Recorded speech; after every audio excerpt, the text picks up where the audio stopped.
안녕하세요. 매일매일 습관처럼 매일 헌법, 오늘은 주말입니다. 주말 토요일 잘 보내고 계시죠? 자, 잘 보내시더라도 할 건 하고 가셔야죠. 매일 헌법 주말에는 통치구조입니다. 저랑 같이 가시면 뭐라도 이거라도 한 문제라도 헌법 문제 건지고 가십니다. 오늘 통치구조 문제는요, 최근 있었던 경정승진 문제에서 그렇게 통치구조가 경정승진에서 많이 나오지는 않아요. 40문제 중 6문제 정도밖에 안 나오니까 그게 또 게르게요. 안 하면 또 그 6문제 놓치면 떨어지잖아요. 그래도 맞추고 가는 게 좋죠. 그래도 한번 살펴볼게요. 권력분리 원칙, 통치구조를 이루는 이념, 그 다음에 통치구조의 기본 원칙. 원래 기본권에 헌법상 기본 원칙이 있는데 통치구조는 아무래도 수단이잖아요. 이게 목적은 대상이 아니라 헌법의 대상 목적은요, 기본권입니다. 자, 인권 존중이고요. 그게 근원이고요. 그걸 지키기 위해서 여러 가지 헌법상 제원칙이 있는데 그런 원칙이 통치구조엔 그대로 적용되지 않아요. 요거 한번 살펴볼게요. 통치구조. 경정승진 문제입니다. 자, 어떤 문제인지 살펴보도록 할게요.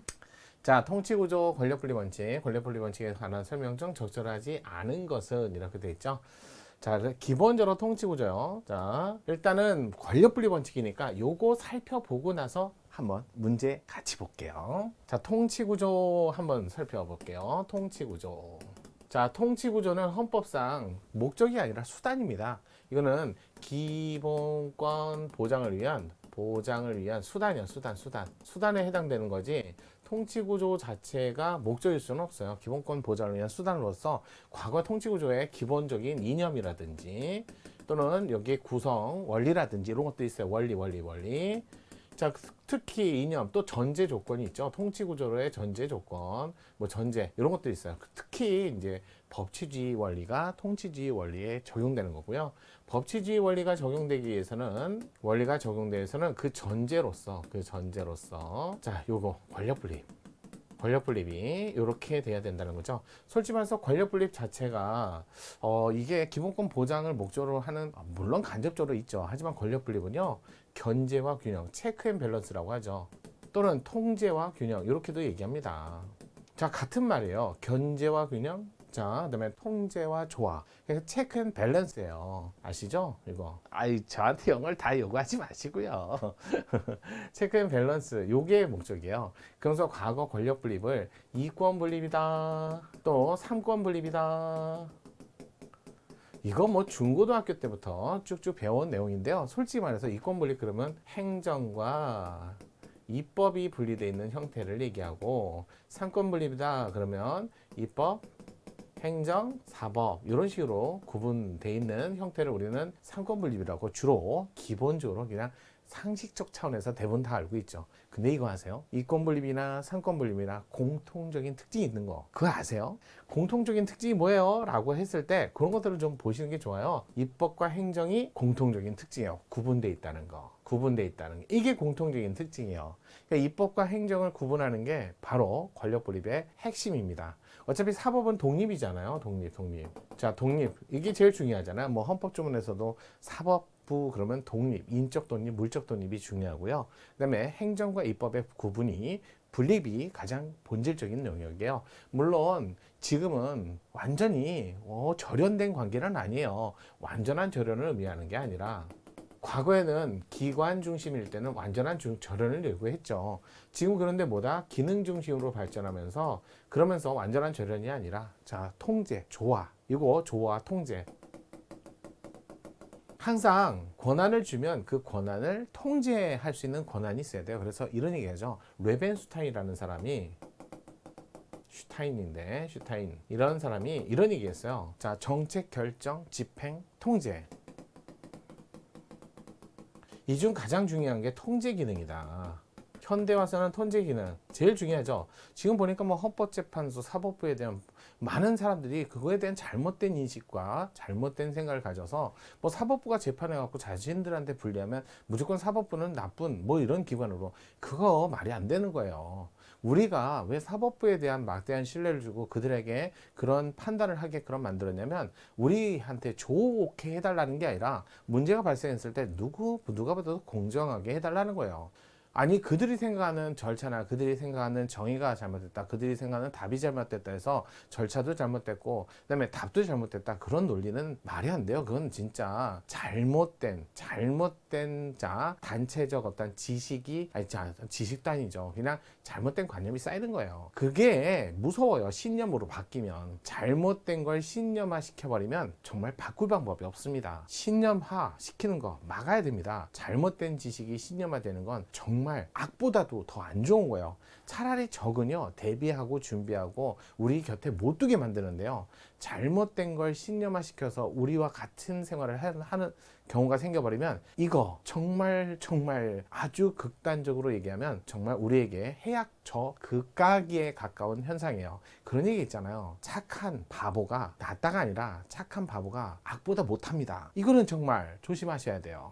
그래서 기본적으로 잘못된 지식에 신념을 갖게 되면 그것만큼 무서운 건 없습니다. 레벤슈타인이 그래서 현대 사회에서는 정책 결정과 집행과 통제, 한마디로 권력, 통치권, 그 중에 가장 중요한 건 통제 기능이다, 이런 얘기까지 할 정도로 현대 사회에서 헌법에 가장 많은 역할을 했던 분, 이런 얘기를 해요. 통제 기능이 잘못됐을 때, 통제 기능이 제 기능을 못할 때 정말 사회는 혼란으로 빠질 수밖에 없어요. 지금이 막 그런 상태인 것 같아요.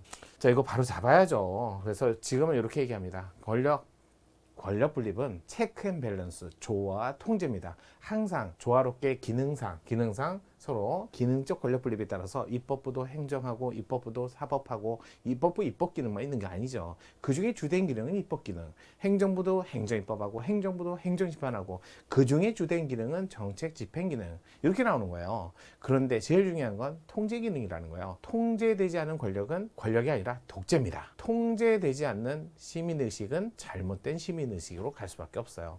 그렇다고 해서 잘못된 통제도 잘못이지만 그거를 바로잡기 위한 사법부의 어떤 독립이나 그들의 판단을 존중해 주는 건 베이스예요. 기초고요. 그게 바로 통치 구조의 기본적인 이념이나 원리라는 거예요. 그래서 그런 원리를 받침하기 위해서는 전제로서 권력 분립, 요걸 얘기합니다. 그래서 지금은 기능적 권력 분립이라는 거, 요게 자 기능적 권력 분립은 요게 이제 인적으로도 마찬가지예요. 인적으로도 그래서 행정입법이라든지 행정심판이라든지 행정부도 재판하고 행정부도 입법한다는 거죠. 어느 정도 서로. 그렇지만 그거의 가장 핵심은 통제 기능이 따를 때 중요한 거예요. 그래서 여러분 행정입법, 그러면 대표적으로 헌법에 75조, 95조 이렇게 둔 거는 헌법이 정당성의 근원이기 때문에 시원이니까 여기에 근거를 두고, 그러면서 75조에서 시행령, 95조에서 시행규칙을 만든다 해도 이것에 대한 통제로서 107조 이렇게 2항의 헌법에 근거를 둬서 통제를 하도록 하는 거죠. 이렇게 보고, 또 위헌법률 심판은 법률이고요. 여기는 시행령, 시행규칙, 법규명령에 관한 통제, 명령에 관한 통제를 헌법에 이런 식으로 통제 기능을 107조 2항에다 두고 있는 거예요. 헌법 구조가 이렇습니다. 자, 그래서 이걸 전제로 해서 문제를 한번 살펴볼게요. 토요일, 자, 잘 보내시는데 한 문제 정리하고 가시죠. 저랑 같이 가세요. 한번 볼게요. 1번. 자, 옳지 않은 것이에요. 우리 헌법에서 권력 분립 원칙은 권력의 분할뿐만 아니라 권력 간의 상호작용, 통제, 조화와 통제, 자, 원리로 형성되어 있으며 국가기관의 상호 간의 통제와 협력, 공조는 권력 분립 원칙에 대한 예외가 되는 것이 아니라 헌법의 권력 분립을 구성하는 하나의 요소, 맞죠? 그래서 조화와 통제, 이거 조심하시고요. 자, 두 번째, 권력 분립의 원리는 인적인 측면에서도 입법과 행정의 분리를 요청하고, 기본은 분립이 된 상태에서 기능적 조화예요. 만일 행정공무원이 지방입법기관이라도 입법에 참여한다면 권력분립 원칙에 배치되므로 공무원의 경우는 지방의회 의원 입후보 제한이나 겸직 금지가 필요하다. 맞습니다. 따라서 지방의회 의원, 행정공무원이 이거 겸직하면 결국 입법과 행정의 근원이 깨지는 거죠. 두 기관이 분립되는 게 권력 분립의 핵심 요소인데, 다만 기능적으로 서로 조화롭고 그 조화를 잘못 이뤘을 땐 통제할 수 있어야 권력 분립이 제대로 이루어지는 거예요. 세 번째, 정치적 행정적 수요에 발맞춰 이 위임입법을 허용하되, 항상 그렇잖아요. 위임입법, 그래서 입법부가 행정부로 하여금 입법을 하게 해도 제일 중요한 건 통제예요. 그와 함께 권력 분립 원리를 구현하기 위해서는 법치주의 원리를 수호하기 위해서 입법에는 통제도 반드시 따라야 된다. 아주 정상적인 지문. 네 번째, 권력 분립 원칙은 국가 권력 간의 엄격한 절연이 요구되므로 엄격한 건 아니죠. 기본적으로 권력 분립은 맞지만 조화, 기능적으로 좋아. 근데 그 기능적 조화가 제대로 이루어지지 않을까봐 통제. 국가기관 상호 간에 기능을 분담하는 것은 권력 분립 원칙에 반하는 것이다. 요거 틀렸죠. 대통령이 국무총리, 대법원장, 헌법재판소장을 임명할 때 국회 동의를 얻도록 하고 헌법재판소 중앙선거관리위원회 구성, 대통령, 국회, 법원 3인 공도로 관여하도록 하는 건 권력 분립 원칙에 반하는 건 아니라는 거예요. 반하는 걸로 봐야 된다? 벌써 틀렸네요. 4번이 누가 봐도